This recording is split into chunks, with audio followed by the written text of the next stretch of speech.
Views expressed on this program are those of the hosts, guests, and callers, and are not necessarily those of this station, its management, or other advertisers. You're listening to Transformation Talk Radio. You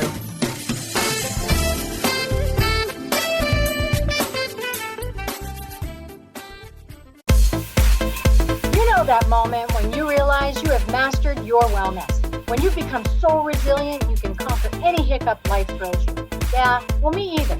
But I still ride unicorns. I'll teach you how to become a mindset master.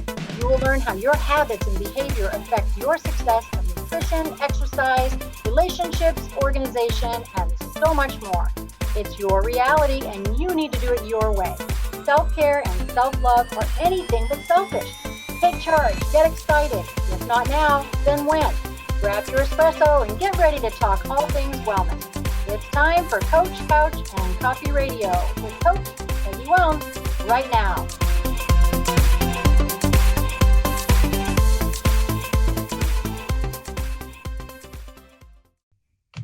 Hey everyone, welcome to Coach, Couch, and Coffee here on Transformation Talk Radio. I'm Coach Peggy. You find me I say this all the time, 3 o'clock Pacific, 6 Eastern, and you can catch me here on Monday nights. I have Emma Mardlin back. She was here a couple weeks ago. If you have not seen it, I want you to go back and look at the podcasts, part 1 and part 2 on her book, Out of Your Comfort Zone. We had fantastic time. Today, we're going to talk about her 5-star seller on mind, body, and diabetes. First of all, I have my unicorn mug. Emma, you're going to be proud of me. This one changes colors. Oh, wow. This unicorn mug. And it changes colors based off hot or cold beverage. So I thought since we're talking about diabetes and what we put in our body, it was very, fabulous. And then I have the kitchen back here from the 1950s because I thought time has changed where we thought diabetes was just about what you eat. We're going to change some thoughts today. Only you, Peggy. I love it. We're going to change some thoughts. Okay, let me just give you a heads up of our girl here. She's a partner in a practice, Pinnacle Practice, a well-being clinic and a training consultancy in London. She is a clinical therapist and performance coach holding a PhD in psychotherapy, mind, body medicine. So as I said, she's written a couple of books. It's so exciting. And she's here today to talk about her personal experience when she was a diabetic. When she had diabetes, she's reversed it. I said that well, didn't I? Well done. You learned from last time. I did that. I did that well. So welcome to the show. Welcome back. How are you today? Hello, I'm brilliant. Thank you. And so happy to be back. Thank you for inviting me again. Absolutely. Absolutely. This is one of those subjects. I know you're not American, but welcome to America. I've been in this industry for 30 years, dancing around wellness, health, wellness, corporate America, medical field, and diabetes is just one of those things that has so many stigmas, baggage attached to it, blame and shame and, political stuff and just heavy stuff. And so your book is written in it's a different way. And I want to chat with you everything from the definitions of the 2 different types of diabetes, but all the way through to the amazing approach you take with the mindset and how this is going to be a different talk with us today. So can you first, I don't know what to do. I don't know whether to ask you when diabetes came into your life or what are the 2, let's talk about what the 2 types of diabetes are first, just in case our listeners are wondering type 1, type 2, and then tell me your story. Sure, that's a really important one actually. Yeah. With type 1 diabetes, that's an autoimmune condition. So that's when the beta cells that produce insulin to function your body normally have been destroyed, or at least 70% of them have been destroyed at the time of diagnosis. And not a lot of people know that bit. Mm-hmm. And that's actually a key to part of a reversal work that I actually do with type 1 diabetes. So I'll come back to that. Okay. But generally speaking, that's the one that happens in childhood and adolescence, and it happens through a viral attack of the beta cells. So you have to inject insulin, and you have to monitor it very carefully because your sugars can then go too high or too low. Type 2 diabetes is more a resistance to insulin and your body being able to function normally. That's why it can actually be reversed by diets. And at worst, you would have to go on medication for it, just to give that extra boost to your system to be able to cope with all the sugars that are in the body naturally. But essentially, in this case, it's when your pancreas, the organ that produces the insulin, has just been overworked. So it's just like a machine. If you overwork something, it's going to eventually give up or, not function as well.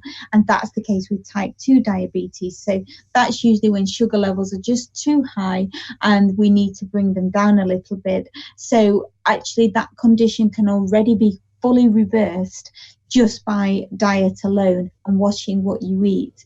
But also, I will say mindset is pivotal, because that's really what helps you to get the good diet and the reversal in the first place.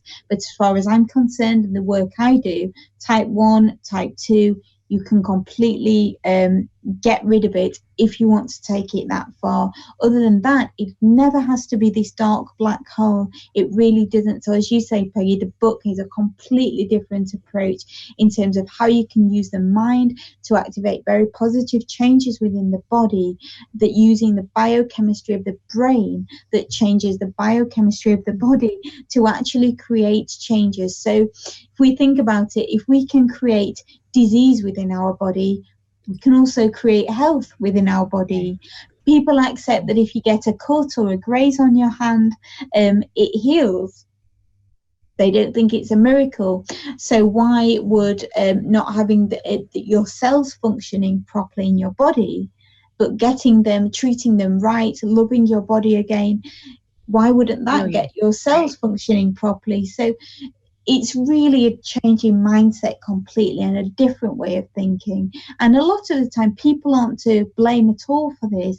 It's just how they've been brought up throughout life in terms of how you think.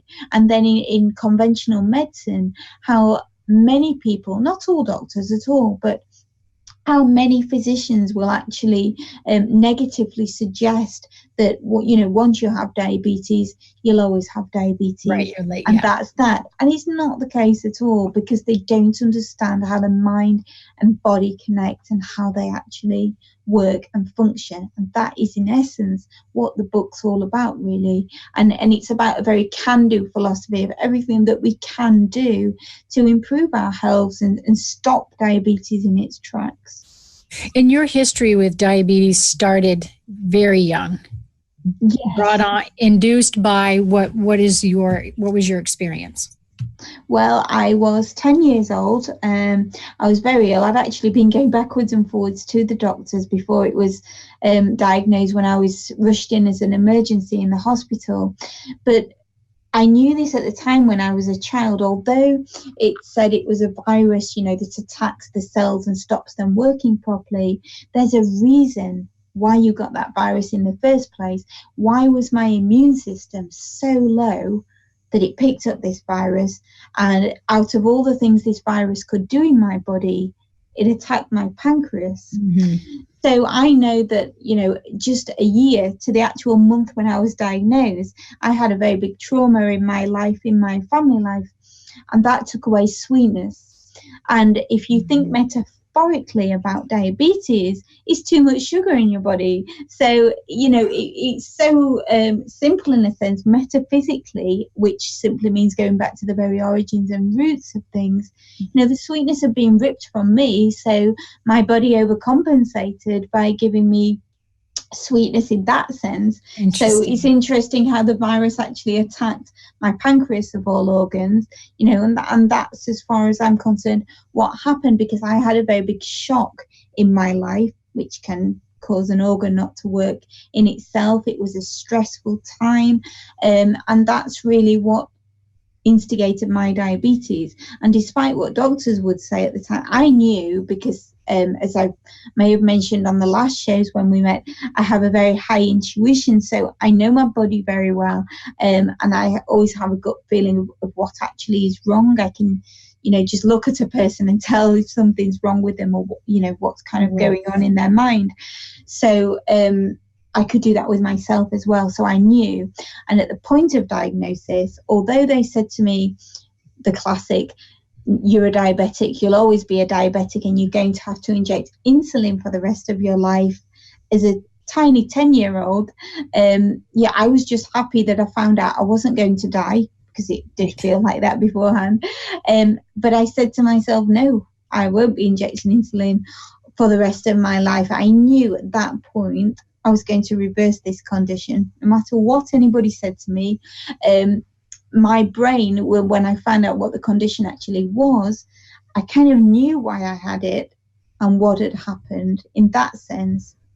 But I also knew that there's something I can do to reverse this condition. I knew that I could let go of it. And that's what my work and research is today, in terms of the metaphysical health, which is simply the very root origins of what manifests any health condition, because it all starts with the mind. Because every single thought and emotion and deep belief that we have is carried in neurotransmitters that actually are found to bathe every single cell in the body. So it's inextricably linked. You can't possibly think and have something going on in your mind that isn't actually reflected in some way in the body.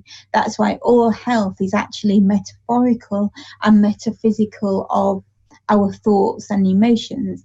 And throughout the book, I give lots of examples and scientific basis why this is the case, and what neuroscientists have discovered, even in the field of medicine, what's been discovered, various case studies of how this works. Because when we erase certain memories, we erase them from our physical cells in the body as well, because of these neurotransmitters, and therefore we can actually let go of disease and ill health conditions, which is just refiring and rewiring. Yeah, exactly. Right. What you did in the book that I thought was great, the sections where you have us ask questions. You know, the baggage and the stories we tell ourselves, whether it's diabetes or hypothyroid or whatever it is, the thing that we feel is the monkey on our back. Just that single approach. When I looked at that, I thought all those questions to be able to say, you know, what do you tell yourself with this? Where do you see yourself with this?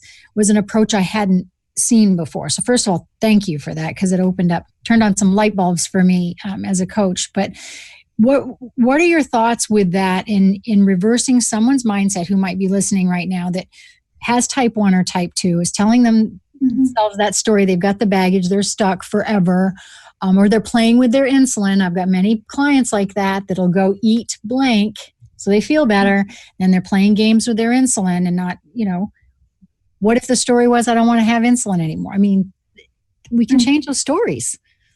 Exactly.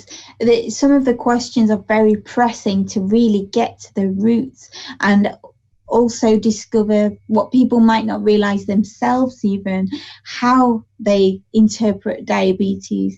For example, do you feel you're the diabetic, which is why it's only language, but everything is in language. The words we say gives us the indication of what's going on in our minds, therefore what we feed into our bodies, because we become what we believe. And that's not to be taken lightly. So discovering what somebody thinks. So I hear most people, they will go around and they'll say, I'm a diabetic. Really? Are you a diabetic? Or do you just have a condition where your pancreas isn't functioning and you have diabetes? Or do you see it as it does consume you? Are you the diabetic? And a lot of people have this constant focus of the condition as well, that it has to be a problem, and they forget who they actually are. They become this label.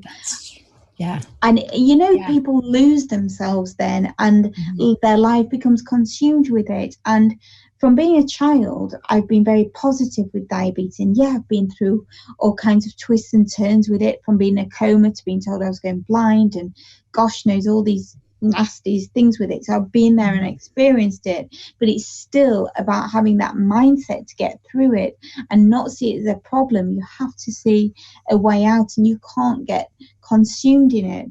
But still, with all those things going on, I never saw it as a problem. I was very solutions focused with it. But actually, when I started on my reversal work and I did my PhD in type 1 diabetes reversal, so then I thought, oh, I have to write a book about this. I have to get the message out to the world, and I really want to help people with it. Mm-hmm. And at the same time, you know, my field is helping people in psychotherapy. So I was also noticing how much things were a problem for people, and I'd never seen things as a problem. So as we also got more online and on the internet as well, there was all these forums that started popping up, diabetes, this, that, and the other. And I thought it would never occur to me to join a forum to focus on something that's not that great. Because you don't look at it as a problem. Yeah, right. Why would you want more of it? So, you know. But for my research, I had to go on join some of these forums, but I couldn't help but be positive on the forum. So there was people with type 2 diabetes saying they couldn't get rid of it, they couldn't reverse it, and they sucked into this black hole. Mm-hmm. I thought, this is crazy. So this was about 8 years ago, at least 10 years ago, before everything was revealed that you can reverse type 2 diabetes. And I said, with diet, you can reverse type 2 diabetes, and this is possible, that's possible. You know what? I got banned from the forum. You did? I didn't know that. Yeah, I got banned from the forum. Damn you for being positive, Dr. M. How dare you? Bad girl. Oh my gosh. How dare you try to take these labels off? Oh my gosh. But they didn't like it because some people like to dwell in a problem. It's what, you know, is referred to in the book as a secondary gain of actually a positive out of a negative. You don't know. The ability to, just dwell in it. So that's, you know, some people might not have support in other aspects of their life. So they go into this negative forum, and because they've got a problem, they're getting support, which is the other positive benefit. And that happens a lot of the time with any form of health, even mental health. You know, people start getting the special attention because they've got this illness. So therefore, they cling on to this illness. And that doesn't have to be the case. And when you can step out of your comfort zone, which is the other book, to actually think, I can get this support, I can get this love from elsewhere in other ways, I can let go of the condition, or at least the condition being this black hole and this problem. Go and find your life, go and find your blueprint and who you really are. Forget the condition. Yes, be aware of it, look after it, but it doesn't have to be this awful problem. Well, and it's the same. It's just so interesting that you took that approach, because it's the same thing of, you know, I'm overweight, my whole family is. You know, I have diabetes or cholesterol or blood pressure, my whole family does. Where it's the behavior in the lack of activity or the poor eating habits or that has really come along the way that has really led a lot to the condition that you're in. But we're not taught that we can reverse things. We're not taught that if someone says you can never walk again, that you can. We have those special people that you and I both know that said, oh, really? You're going to tell me I'm not going to walk again? Seriously? Move out of my way. And that's what you brought in this book. One thing that I do want to mention that I'm going to honestly say I have not listened to yet, but I did see it in the book and I want to have you speak about it, is that you talk through getting rid of negative beliefs or limitations or via your website. So how does that work where you talk them through that type of process? Sure, this is just an audio where you have my lovely voice talking to you. Okay, I wanted to make sure we mentioned this. Yeah, with some music. They're all free resources that go with the book and with both books as well. Because in essence, it doesn't matter what we're talking about, diabetes or life. If there's a negative belief, we have to get to the root of it. And then there's certain ways, and it's a technique in how to untangle and let go of these negative beliefs such that they're no longer within your body. You don't hold them anymore. And once you let go of them, then you become again that blank canvas. So you can start to absorb different things. You can start to absorb the positive, and you can retrain yourself. So retrain your brain, reprogram your entire neurology. So when you begin to think differently, you'll start to get the different results. And that can be in life or that can be medically, doesn't matter. But the book just takes you through everything in terms of explaining the minute understanding of how the mind and body are connected scientifically, and explains why it works, but also how it works, like you say, with these techniques. You can listen to the audios, so you can again rip out these rotting beliefs, because they're causing rot within your body. They're just not good for you, and the more you have that going on, the more you'll never be able to move out of it. And if you believe you will always have diabetes, and you believe it's a problem, and you believe you'll lose limbs and you'll go blind and all the rest of it, then laying out the future.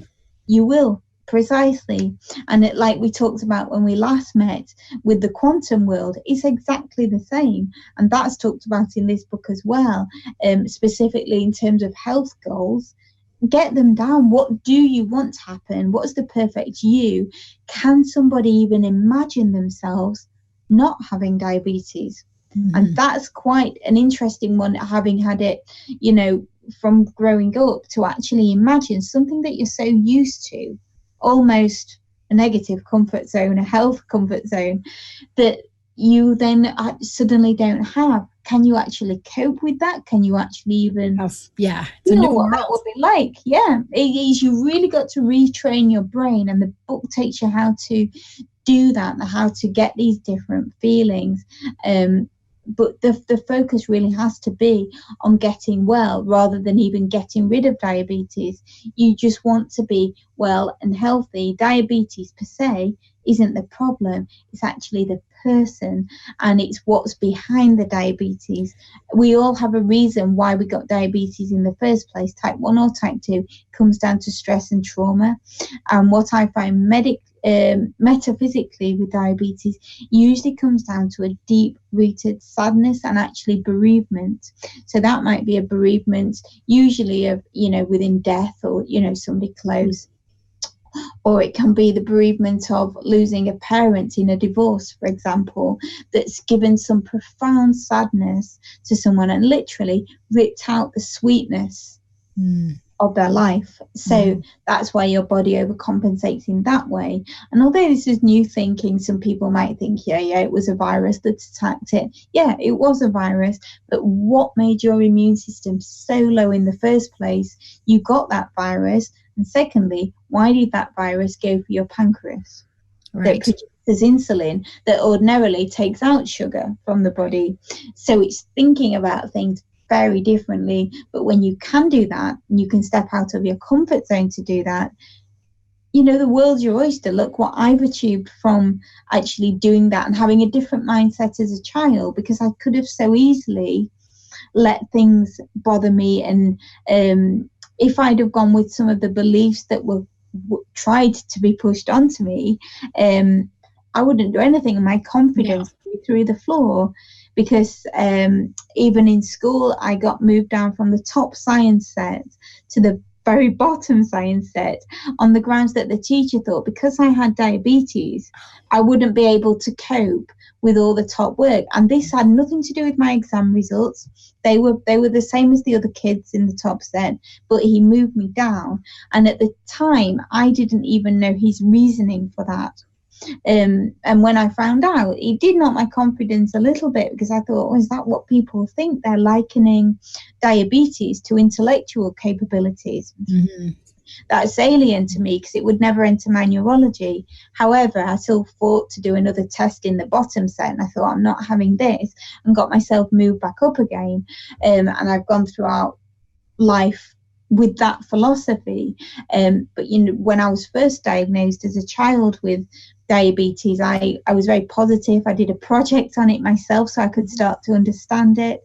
And when I went back to school, I did talks to all the classes and tested their blood sugars, made them put them through all that.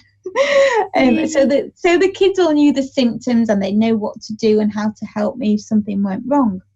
despite all that, I once had a hypo. I was going shaky. I couldn't get my words out. They were slurred. So I couldn't help the school receptionist take these milk bottles back to where they needed to be.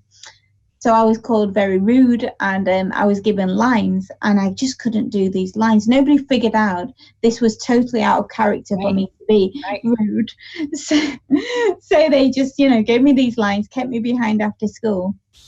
Obviously, I'd lose my motor function having the hypo, so I couldn't do it. So the lines were literally Emma, Emma, Emma, Emma, just repeated the whole time. So the teacher thought I was actually mocking doing that. So I wish I had have done, because that would have been quite funny actually, but it was actually just because I was having this glycemic attack. And it's only until my mum realized I wasn't at the school gates waiting to go home that something was wrong, and she flew up into the classroom and helped me and everything else.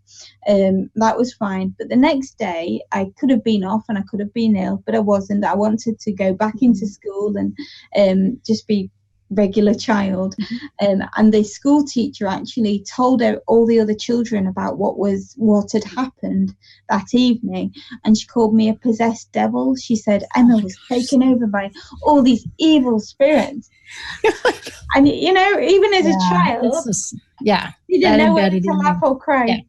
So I stood up again. I had quite a bit of confidence, and I explained to the other kids that I just had a hypoglycemic attack. And they looked as shocked as I did, but they all knew what to do. They were fine with it. But just that moment there could have destroyed my confidence, made me resent diabetes, and go through life in a shell. But, we talked about change windows. I made that decision there and then to think, to hell with it. I'm going to do it differently. That could be a problem. But people have had those experiences, and it does shape their life, and it does bring them down. So the book's about identifying those, and if they have affected you, how you can actually change that and what you can what we're almost out of time. I want to tell everybody on the book that looking at the stress, approaching stress, and it's not just a food thing and get active thing. And the way that you line this out, I want them to get it, but I also want to push your out of your comfort zone book, because they are a beautiful marriage together, and how they developed into the other one. And to commend you for getting outside of your own comfort zone to do both books. And you really have been teaching since you were 10, since this happened. So I want to thank you for being on the show. Time is already up, and you are most welcome. Having you so much, and appreciate it. So tell everybody where they can find you. Okay, well, the first book is all the W's, outofyourcomfortzone.uk, or you can go on Doctor, which is DR central-mem.co.uk. I think that's actually, can we see that on the video? I can't quite post it, but what I will do, I'll have Kat put that on there. Oh, I see it, Doctor. Okay, I've got it. We'll make sure we'll put it on there too. I want to say thank you, and please, everybody, listen to the pre-podcast that we did on the other book, Out of Your Comfort Zone. Thank you again for joining me. This is Coach Peggy on Coach Couch and Coffee Radio, and hop onto my website at 3wellnesspillars.com. I release a blog every week, and you can catch my social media and YouTubes. So till next time, America, thank you for joining us. Bye. I am. Thank you for listening to Coach Couch and Coffee Radio with me, Coach Peggy Willms. Did you hear something that made you go, or have an aha moment? I live for those. If not, we will get you next time. I will be back every first and third Monday at 3 p.m. Pacific. The tough love you to become smarter, stronger, braver, healthier, and happier. Duh. I will be back with a barrel of positivity, and you never know when a guest might pop in. There is no time for excuses. So don't forget to bring your coffee and an open mind as we talk all things wellness on Coach Couch and Coffee Radio with me, Coach Peggy Willms. Now go grab a ray of sunshine.